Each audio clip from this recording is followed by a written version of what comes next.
Vamos de inmediato a darle la bienvenida al señor Pedro Cateriano, expresidente del Consejo de Ministros. Él está en Washington, ha tenido una reunión con el secretario general de la Organización de Estados Americanos. La región, es decir, Colombia, está en una situación sumamente complicada por este planteamiento de reforma tributaria, por el alza de los precios de los productos de primera necesidad. Y, por supuesto, los problemas de siempre en la región, ¿no? ¿Qué es lo que está pasando? El Perú no es una isla, así que me imagino que también están mirando con ojo, previsor, qué es lo que podría pasar en esta eventual segunda vuelta en nuestro país. Pedro, ¿cómo está? Bienvenido. Buenos días, Mónica. Buenos días, Fernando. Y buenos días, Carlos. Un gusto estar con Buenos ustedes. días. Buenos días. En primer lugar, una pregunta general sobre esta reunión que ha tenido en Washington y la mirada rápida de los países, digamos, con los cuales colindamos, tenemos fronteras, y en relación específicamente a las preocupaciones que pueden haber en el proceso electoral del Perú, ¿no? Bueno, en realidad, tal como lo ha señalado el secretario general de la OEA, Luis Almagro, la reunión tuvo como propósito ese, hacer una revisión respecto de la situación democrática de los países en América Latina y sus retos. Naturalmente también conversamos sobre la situación en el Perú, como es algo muy fácil de deducir. Pero en términos generales, la pandemia ha crispado, diríamos, el ambiente político en América Latina, al margen de las condiciones que tiene cada país, ¿no? Porque no todos somos iguales en el aspecto democrático, en el campo económico, pero ciertamente fue una positiva, amplia y franca reunión con el doctor Almagro, con quien tengo una cordial relación desde hace algunos años. Pero una pregunta bien puntual. Usted hace ya algunas semanas, evidentemente ha sido un adversario del fujimorismo, todos lo tenemos claro, pero habló de la situación en la que estamos enfrentando y de alguna manera respalda esa candidatura en relación a la otra por las consecuencias que éstas puedan tener. ¿Ha tenido usted alguna reunión con Keiko Fujimori?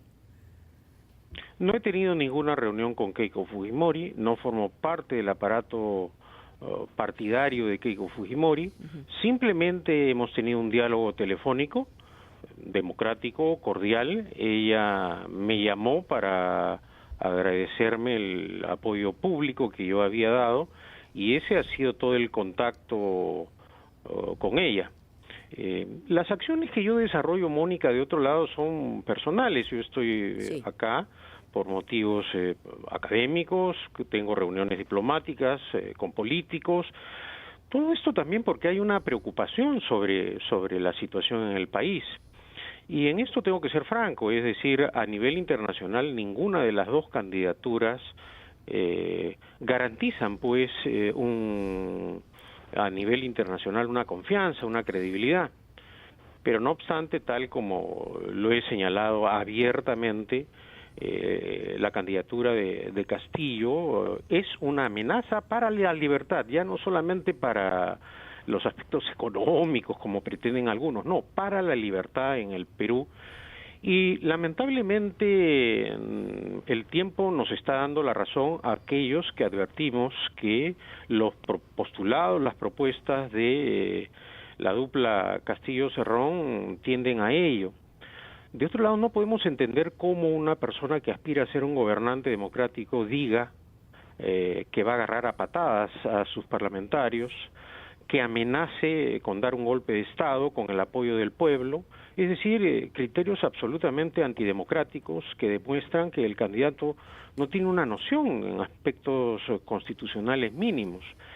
No ha querido dialogar con nadie, rechaza los encuentros con la prensa y sin duda lo único que hace este contexto es generar más dudas que certezas respecto del señor Cerrón. Yo confío, porque por lo menos hasta este momento la señora Fujimori no ha planteado iniciativas golpistas como sí lo han hecho abiertamente y con franqueza, y eso hay que agradecérselo tanto a Castillo como a Cerrón, que ya los peruanos sepamos que ellos van a modificar la Constitución al margen de lo que establezcan los procedimientos establecidos en el texto constitucional. Castillo, como López Obrador en México, dice que él va a gobernar con el pueblo, es decir, no respetando los procedimientos, ni el voto, ni el mandato, y eso nos pone alerta a nosotros internamente y también a nivel internacional, Mónica. Fernando. Pedro Cateriano, buenos días. Nos ha recordado usted que ha aportado su apoyo público a la candidatura de Keiko Fujimori como mal menor ante el riesgo que nos ha descrito que para usted representa la candidatura de Pedro Castillo. Pero el apoyo a Keiko Fujimori está condicionado a ciertos compromisos que ella debe adquirir, a ciertas condiciones que usted, así como otros, puedan plantearle a ella. Bueno, creo que en términos generales, cuando escribió su piedra de toque, Mario Vargas Llosa ya señaló algunas de esas condiciones, como por ejemplo, no reelegirse, algo que el señor Cerrón no ha aclarado. Él ha dicho que lo que determine el pueblo. Y creo que esto es fundamental porque el riesgo de una perpetuación en el poder afectaría gravemente a nuestro sistema democrático. También se ha planteado se ha pedido públicamente un respeto a la autonomía del Parlamento, del Poder Judicial, del Tribunal Constitucional, de la Fiscalía, y yo confío que esto sea así, porque de otro lado el futuro inmediato no será promisorio. Reitero, hasta ahora las propuestas golpistas vienen de la dupla Castillo-Cerrón. La señora Fujimori no lo ha hecho y en eso también hay que ser justos. Ahora, este será un proceso difícil de construcción de confianza y de credibilidad, porque de otro lado el partido de la señora Fujimori tampoco tiene mayoría parlamentaria propia en el Congreso. Entonces la tarea de gobernar en adelante tendrá que implicar un consenso, un diálogo, que es la forma civilizada de entendernos en democracia. Sí, Pedro, le pedimos por favor, vamos a ir a una pausa comercial aquí en RPP y vamos a regresar, por supuesto, con las preguntas de Carlos y seguimos con la ronda en ampliación de noticias. Ya regresamos.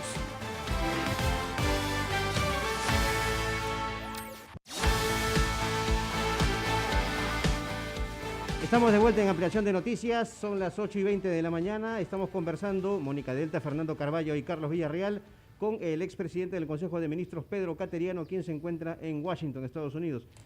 Don Pedro Cateriano, quería preguntarle sobre, ya que estábamos hablando hace unos minutos de Vladimir Cerrón, lo que él ha planteado, ¿no?, con referencia a la posibilidad del cambio en la constitución política del Perú. Y él habla de una tercera vía, ¿no? Y, a ver, lo repito textualmente, el Ejecutivo haga un proyecto de ley, lo mande al Congreso y si lo rechaza, se vuelve a presentar por insistencia. Y si se rechaza la insistencia, se hace cuestión de confianza al gabinete y si cae un gabinete ya sabemos qué pasa constitucionalmente cuando cae un segundo gabinete. Usted ha formado parte del Poder Ejecutivo y me gustaría escuchar su opinión al respecto. Bueno, el doctor Cerrón, al igual que el señor Castillo, no tiene noción jurídica formada. La disolución del Congreso, respetando el procedimiento constitucional, no abre ninguna vía para instalar una asamblea constituyente en el Perú, eso hay que decirlo muy claramente.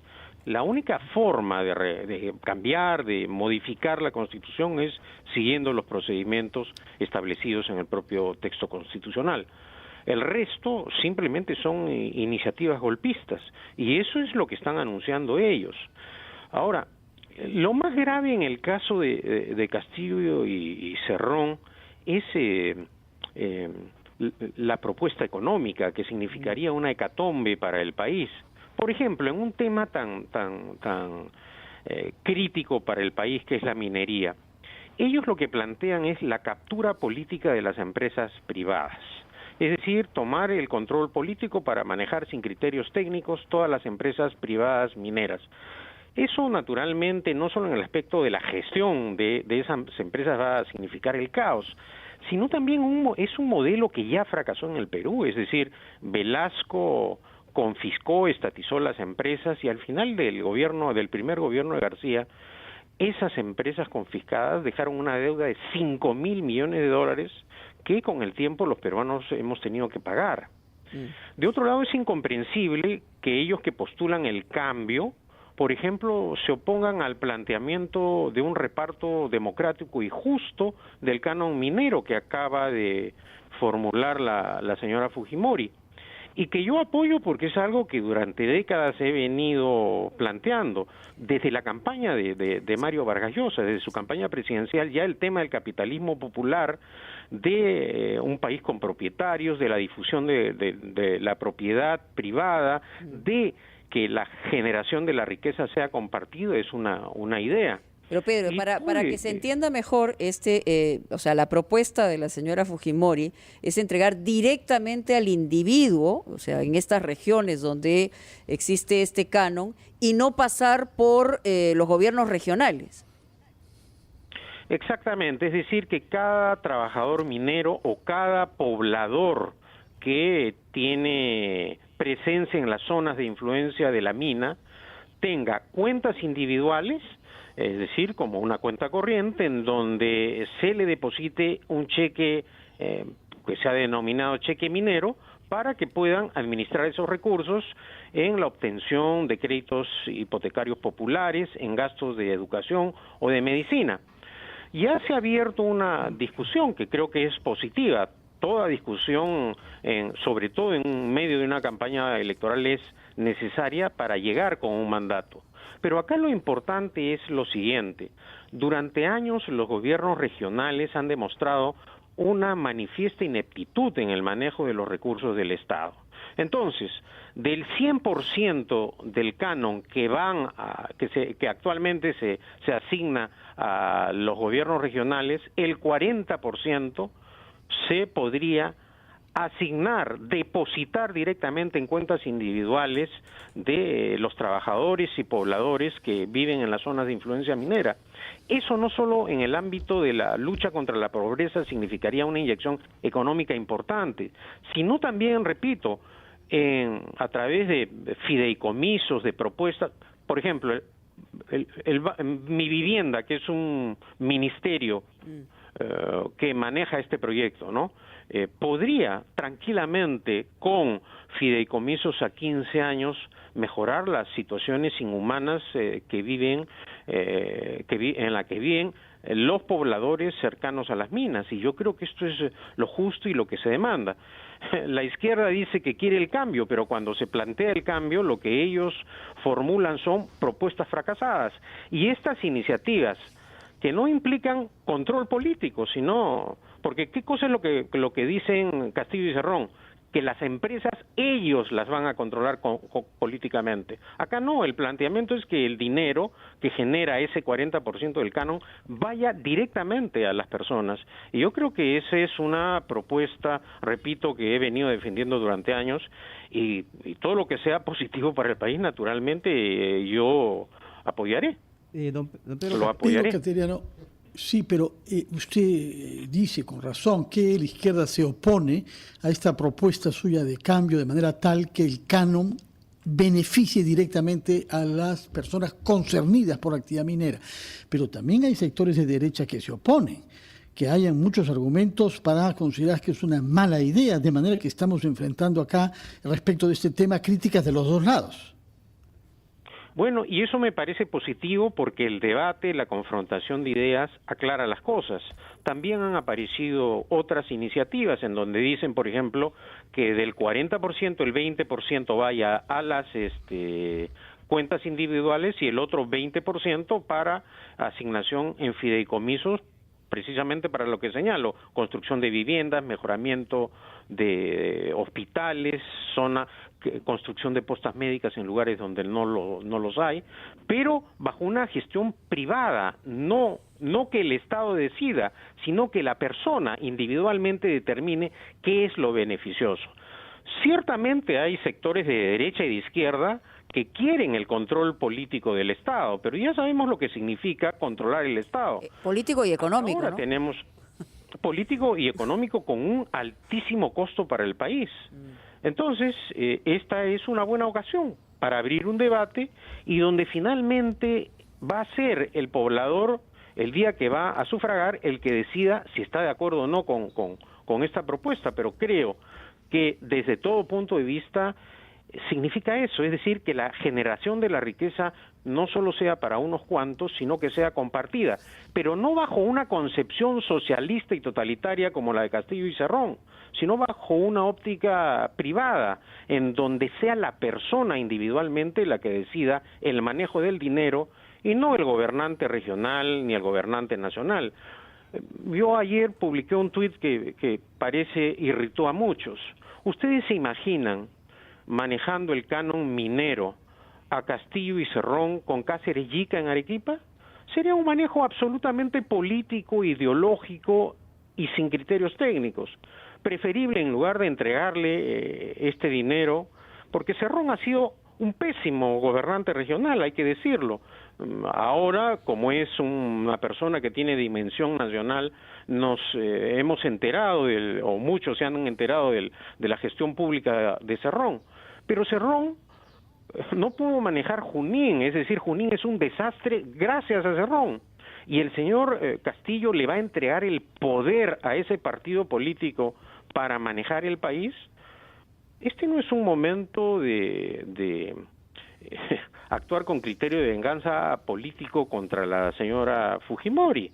Este es un momento en donde los peruanos vamos a decir el camino por una libertad, a través de una democracia débil, afectada por la corrupción, o la otra vía de una supresión de las libertades, que es el esquema en donde ha actuado un partido marxista-leninista. Yo no conozco un caso en la historia en donde un partido marxista-leninista y mariateísta, como es Perú Libre, porque se define así, y hay videos que prueban esta definición, luego se haya comportado democráticamente. No hay un ejemplo en la historia. Señor Cateriano, usted se refirió hace unos minutos a la posibilidad y a la necesidad de que los candidatos expongan sus programas de gobierno, sus propuestas, pero está en veremos la realización de debates que plantea el Jurado Nacional de Elecciones. Parece que uno de los candidatos no quiere este tipo de debates o este número de debates. ¿Cuál es su opinión al respecto sobre la necesidad de que estos debates se realicen o no? La campaña electoral en toda democracia es la etapa en donde se cotejan ideas y se realizan debates. Si no hay un amplio debate serio, afectará ciertamente la decisión del elector. Y si ahora ese candidato actúa de esa forma, es decir, sin poder, no da cuenta, no informa, no señala lo que va a hacer, imaginémonos cuando tenga el control absoluto del poder. Es decir, actuará de una forma autoritaria en donde, repito, como López Obrador dirá, el pueblo me lo dijo, el pueblo me apoyó, pero y apropiarse de la voluntad popular es siempre un recurso, digamos, de estos sectores, y la verdad que la voluntad popular es mucho más amplia que un eventual 18%, 19%, y por eso es que siempre los matices son importantes, ¿no? O sea, el pueblo es mucho más grande de lo que suelen señalar que representan, y eso es algo que también deberíamos pensar, Pedro. Muchas gracias por estar con nosotros aquí en Ampliación de Noticias. Qué ocurrencia. Y solo si me permite una cosa, Mónica. Claro. Y el poder democráticamente se ejerce con el límite que establece la Constitución. Para eso nació la Constitución en el mundo, para limitar el ejercicio del poder. Exactamente. Muy bien. Muchísimas gracias por estar con nosotros. Buenos días. Buenos días. Titulares y regresamos.